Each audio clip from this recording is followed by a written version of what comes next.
நேற்று கூறியது போலவே இன்று நவம்பர் 7ஆம் தேதி வந்துவிட்டது. அனைவருக்கும் காலை வணக்கம். நோபல் பரிசு பெற்ற விஞ்ஞானி மேரி கியூரி 2 நோபல் பரிசுகளை பெற்றவரும் கதிர்வீச்சை கண்டறிந்தவருமான மேரி கியூரி பிறந்த தினம் என்று போலந்து தலைநகர் வார்சாவில் 1867 பிறந்தார். இயற்பெயர் மரியா சலோமியா ஸ்கோடோஸ்கா. என்ன ஒரு பேரப்பா. பள்ளி ஆசிரியரான தந்தையிடம் கணிதம், இயற்பியல் கற்றுக்கொண்டார். கல்வியில் சிறந்து விளங்கினார். இவருக்கும் இவரது அக்காவுக்கும் மருத்துவம் படிக்க ஆசை. இவர் வேலை பார்த்து அக்காவை படிக்க வைப்பது, பிறகு அவர் வேலைக்கு போய் இவரை படிக்க வைப்பது என்று உடன்படிக்கை செய்து கொண்டனர். அக்கா பாரிஸ் சென்றார். அவருக்கு உதவ ஒரு வீட்டில் குழந்தைகளுக்கு டியூஷன் எடுத்தார் மேரி. 6 ஆண்டுகளாக அக்காவுக்கு பணம் அனுப்பினார். அக்காவின் அழைப்பை ஏற்று பாரிஸ் சென்றார். அங்கு சோர்போன் பல்கலைக்கழகத்தில் இயற்பியல், வேதியியல், கணிதம் பயின்றார். பகுதி நேர வேலைகள் பார்த்து சொற்ப சம்பளத்தில் வாழ்க்கை நடத்தினார். பியரி என்ற ஆராய்ச்சியாளரின் அறிமுகம் கிடைத்தது. இணைந்து ஆராய்ச்சிகளை மேற்கொண்ட இருவரும் வாழ்விலும் இணைந்தனர்.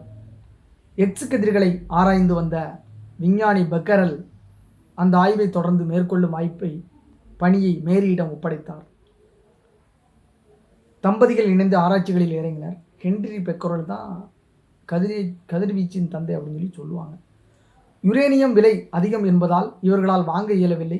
ஆஸ்திரியாவில் யுரேனியத்தை பிரித்தெடுத்த பிறகு எஞ்சியதை குப்பையில் கொட்டுவதாக கேள்விப்பட்டனர்.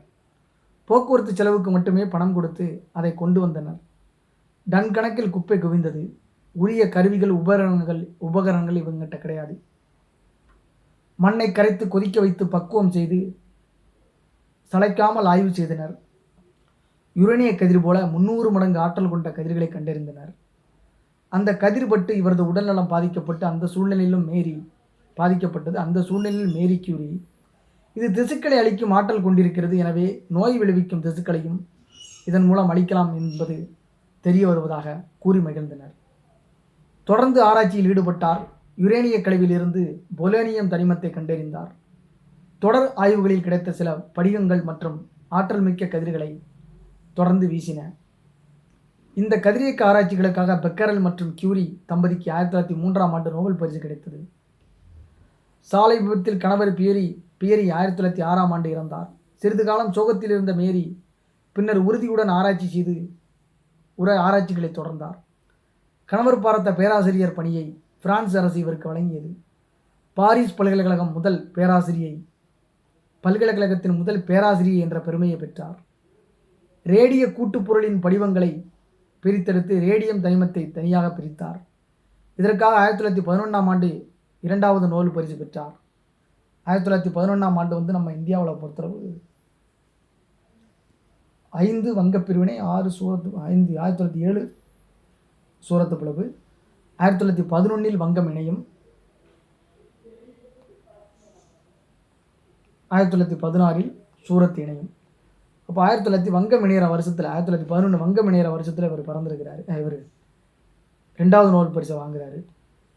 கதிர்வீச்சால் தன் உறுப்புகள் பாதிக்கப்படுவதை அறிந்தார். ஆனாலும் ஆராய்ச்சிகளை தொடர்ந்தார். புற்றுநோய் சிகிச்சைக்கு பயன்படுத்தப்பட்ட ஒரு ரேடியத்தை கண்டறிந்த தன்னலமற்ற விஞ்ஞானி மேரி கியூரி உடல்நலம் பாதிக்கப்பட்டு 67வது வயதில் 1934 மறைந்தார். அவன் ஒரு நோபல் பரிசு வாங்குறதுக்கே படாத பாடுபட்டுக்கிட்டு இருக்கேன். இந்த அம்மாவுக்கு 2 நோபல் பரிசு கொடுத்துருக்கிறாங்க. அந்த அளவுக்கு தன் உயிரை பணயம் வச்சு அதான் பூமிக்கே கொடுத்துட்டாங்க. அப்படிலாம் ஆராய்ச்சி பண்ணியிருக்கிறாங்க.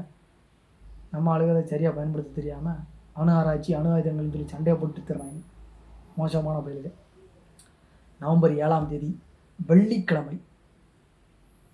இன்னைக்கு 2 நோபல் பரிசுகளை பெற்ற கதிர்வீச்சுக்களை கண்டறிந்த முக்கியமான ஒரு ஆளுமை நோபல் பரிசு பெற்ற பிரான்ஸ் விஞ்ஞானி, பெண் விஞ்ஞானி மேரி கியூரி அவங்க பிறந்திருக்காங்க. போலந்து தலைநகர் வார்சாவில் 1867 பிறந்தாங்க.